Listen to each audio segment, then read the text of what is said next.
샬롬, 류 선생의 구속사 천국열차, 유도순 목사님의 신구약 성경 파노라마를 낭독하는 시간입니다. 지금은 사사기의 마지막 장 21장입니다. 한 단을 쌓고 번제와 화목제를 드림. 요절은 4절. 이튿날에 백성이 일찍이 일어나서 거기 한 단을 쌓고 번제와 화목제를 드렸더라.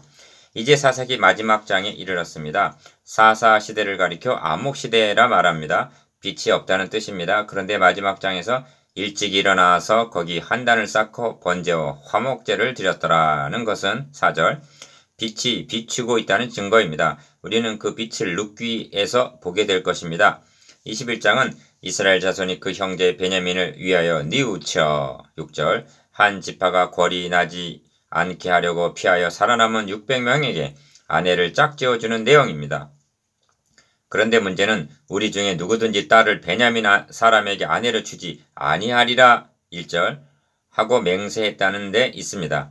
그리하여 궁여지책을 쓰게 됩니다. 이처럼 내용은 베냐민 지파와 화목하는 내용이지만 중심점은 번제와 화목제를 드렸더라는 데 있음을 놓쳐서는 아니 됩니다. 6절 이 점이 중요한 것은 이를 통해서 먼저 하나님과 화목하고 이웃과도 화목할 수가 있기 때문입니다. 이를 두 단원으로 나누어 상고하겠습니다. 첫째 단원 1절에서 12절 베냐민을 위하여 뉘우친 이스라엘. 둘째 단원 13절에서 25절 남은 자에게 아내를 짝지어줌. 첫째 단원 1절에서 12절 베냐민을 위하여 뉘우친 이스라엘. 이스라엘 사람들이 미스바에서 맹세하여 이르기를 우리 중에 누구든지 딸을 베냐민 사람에게 아내로 주지 아니하리라 하였더라 1절 1. 첫째 단원의 중심점은 이스라엘 자손들이 그 형제 베냐민을 위하여 뉘우쳤다는 데 있습니다. 6절 왜냐하면 한 지파가 이즈러지게 되었고 3절 한 지파가 끊치게 되었고 6절 한 지파가 궐이 나게 되었고 15절 한 지파가 사라지게 17절 되었기 때문입니다. 2. 이를 인하여 하나님 앞에서 대성통곡을 했습니다. 2절 이제야 정신이 들었단 말인가? 이제 시급한 일은 광야로 도망하여 살아남은 600명에게 아내를 구해주는 일이었습니다. 3. 그런데 문제는 우리 중에 누구든지 딸을 베냐민 사람에게 아내로 주지 아니하리라 1절 맹세했다는 데 있습니다. 그리하여 기어 그 남은 자들에게 우리가 어떻게 하면 아내를 얻게 하리오?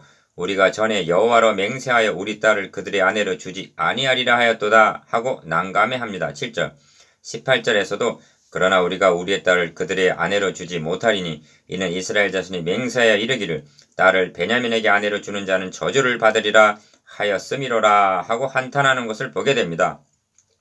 이 맹세를 언제 했는가? 니은 이스라엘 사람이 베냐민 사람에게로 돌아와서 온 성읍과 가축과 만나는 자를 다 칼날로 치고 닥치는 성읍마다 다 불살랐더라 20장 48절 라고 한 격한 감정에서 발한 것으로 여겨집니다. 그들은 경솔에게 발한 맹세의 올무에 걸렸던 것입니다. 4. 성경을 상고해보면 맹세란 전적 타락, 전적 부패, 한 죄인은 발할 자격이 없는 것입니다. 전적 타락, 전적 부패 한 죄인은 그러한 죄인은 발할 자격이 없는 것입니다. 이를 아셨기에 주님께서는 또 옛사람에게 말한 바 헛 맹세를 하지 말고 너의 맹세한 것을 주께 지키라 하였다는 것을 너희가 들었으나 나는 너희에게 이르노니 도무지 맹세하지 말라 하고 경계하셨던 것입니다. 마태복음 5장 33절 34절 맹세는 하나님과 결부해서만 해당되는 것입니다. 하나님은 아브라함에게 내가 나를 가리켜 맹세하노니 하고 창세기 22장 16절 언약을 세워주셨습니다. 다윗에게도 내가 나의 거룩함으로 한번 맹세하였은즉 다윗에게 거짓을 아니할 것이라 합니다. 시편 89편 35절 그리고 성경은 약속과 맹세를 가리켜 이 두 가지 변치 못할 사실이라고 말씀합니다. 히브리서 6장 18절 하나님은 맹세하신 대로 지켜주셨다. 맹세는 이를 증거하기 위해서 필요한 것입니다. 5. 이스라엘 백성들은 베냐민과 싸울 때 참여하지 않은 자는 반드시 죽일 것이라 하고 맹세했는데 5절 야베스 길르앗에는 한 사람도 진에 이르러 총에 참여치 아니한 것을 확인하고는 8절 그들을 쳐서 젊은 처녀 400인을 얻게 됩니다. 둘째 단원 13절에서 25절 남은 자에게 아내를 짝지어줌 온 회중이 림몬 바위에 있는 베냐민 자손에게 보내어 평화를 공포하게 하였더니 13절 1. 평화를 공포했다고 말씀합니다. 이제 전장은 끝나고 평화가 온 것입니다. 이것이 어떻게 해서 가능하였는가?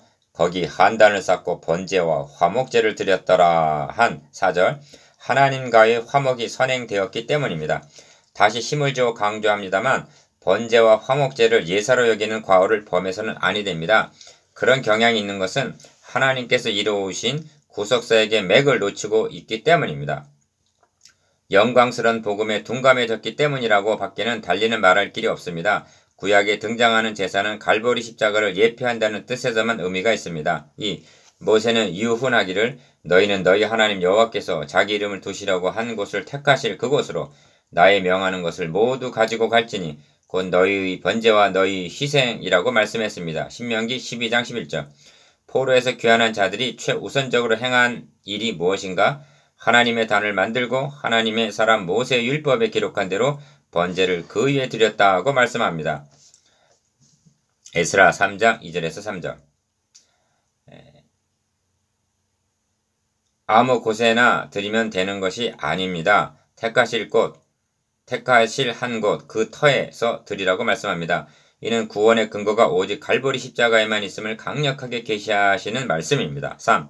저들이 범한 죄가 나아가 구약시대 내내 범한 죄악이 속죄제를 드릴 때 흘린 짐승의 피로 해결이 될 수가 있었다는 말인가? 아닙니다. 제사제도를 통해서 보리에 두셨을 뿐입니다. 로마서 3장 25절 그러므로 성경은 말씀합니다. 이를 인하여 그는 새 언약의 중본이 이는 첫 언약 때에 범한 죄를 속하려고 주구사. 히브리서 9장 15절 저수제물이 고이듯 보류해 두셨던 구약시대의 모든 죄를 하나님의 어린 양에게 담당시키셨던 것입니다.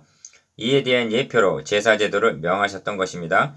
이를 아는 자라면 구약성경에 등장하는 번제와 화목제 등을 예서로 볼 수는 없는 것입니다. 4. 그때 베냐민이 돌아온지라 합니다. 14절 상반절 이에 이스라엘 사람이 야베스 길랏 여인 중에서 살려둔 여자를 그들에게 주었으나 오히려 부족함으로 합니다. 14절 하반절 그리고 고안해 낸 것이 실로의 딸 중에서 각각 그 아내로 붙들어가라는 것이었습니다. 21절 맹세로 인하여 줄 수는 없으니 납치해 가라는 것입니다. 5. 실로에 매년 여호와의 절기가 있다고 말씀합니다. 19절 하반절 이는 일종의 축제를 가리키는 말인데 설날이나 한과의 같은 세상적인 명절이 아니라 여호와의 절기라고 말씀함을 유념해야만 합니다. 여호와의 절기라면 너는 매년 3차 4개 절기를 지킬지니라 출애굽기 23장 14절 신명기 16장 16절 라고 한 대로 3차를 지켜야만 했습니다. 그런데 1차만을 지킨 것입니다. 그만큼 하나님에게서 멀어졌다는 증거입니다. 한나의 남편 엘가나도 매년 실로에 올라가서 만군의 여호와께 경배하며 제사를 드렸다고 말씀함을 봅니다. 사무엘상 1장 3절 그렇다면 본문에서 말씀하고 있는 여호와의 절기는 3대 절기인 유월절, 오순절, 초막절 중 어느 절기일까? 학자들은 초막절이었을 것이라고 말합니다. 왜냐하면 여자들의 무도 21절이 허용된 것은 초막절 뿐이기 때문이라는 것입니다. 그 무도하러 나온 여자들을 납치해 가서 아내로 삼으라는 것입니다. 여호와의 절기 1. 여기 다시 한번 주목할 점이 있는데 여호와의 절기를 지키고 있는 실로의 위치를 설명하는 대목입니다. 기억, 보라 베델 북편, 르보나 남편, 베델에서 세겜으로 올라가는 큰 길 동편 실로라고 19절 하반절 약도를 그려주듯이 자세히 설명해주고 있습니다. 성경 지도를 보시면 베냐민 지파는 실로에서 아주 가까운 곳에 살고 있었습니다.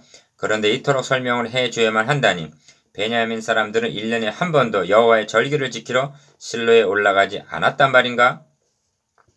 이는 하나님의 성막과 가까운 지척에 살면서도 니은 마음의 거리는 하나님과 얼마나 멀리 떨어져 있었는가를 말해주는 대목입니다. 2. 베냐민 자손이 그같이 행하여 춤추는 여자 중에서 자기들의 수요대로 아내로 붙들어 가지고 자기 기업에 돌아가서 성읍들을 중건하고 거기 거하니라 합니다. 23절 이제 기억 한 지파가 이즈러지게 되었고 3절 한 지파가 끊치게 되었고 6절 한 지파가 궐이 나게 되었고 15절 한 지파가 사라지게 된 것을 17절 면하게 된 것입니다. 이는 베냐민 지파만을 위해서가 아님을 유념하시기를 바랍니다. 이 점을 니은 가론 유다의 배신으로 궐이 생긴 12사도의 자리를 마띠아로 채우는 데서 드러납니다. 사도행전 1장 26절 600명을 남겨두심은 하나님의 자비요 하나님의 나라 건설을 온전케 하기 위해서였던 것입니다. 이는 하늘에서 내려오는 새 예루살렘의 12문의 12지파의 이름이 기록되었다는 데서 더욱 분명해집니다. 계시록 21장 12절 훗날 베냐민 지파에서 사울왕이 나오고 놀랍게도 사도 바울을 배출하게 됩니다. 그런데 더욱 경이로운 일은 디귿 여호와의 절기로 말미암아 신부를 맞이하게 되었다는 점입니다. 3. 사사기는 성읍들을 중건하는 것으로 끝을 맺고 있습니다. 중건이 가능했던 것은 저들에게 기업, 번제와 화목제를 통한 4절, 20장, 26절 회복의 길이 열려 있었기 때문입니다. 비록 1년에 한 번이라도 저들이 여호와의 절기를 통해서 언약의 명맥을 유지해 나갔기 때문입니다. 하나님께서 패역한 저들을 용납하실 수 있었던 것은 전적으로 조상 아브라함에게 세워주신 메시아 언약 안에서 가능했음을 간과해서는 아니 됩니다. 아모스서는 니은 그날에 내가 다윗의 무너진 천막을 일으키고 그 틈을 막으며 그 퇴락한 것을 옛적과 같이 세우고 내가 저희를 본토에 심으리니 저희가 나의 준 땅에서 다시 뽑히지 아니하리라. 이는 너의 하나님 여호와의 말씀이니라 하고 끝맺고 있습니다. 아모스서 9장 11절 15절 구속사역이란 다름 아닌 퇴락한 것을 중건하는 역사입니다. 4. 사사기는 그때 이스라엘의 왕이 없으므로 사람이 각각 그 소견에 옳은 대로 행하였더라 하고 25절 끝을 맺고 있는데 이는 사사시대를 한마디로 요약해주는 의미심장한 말씀입니다.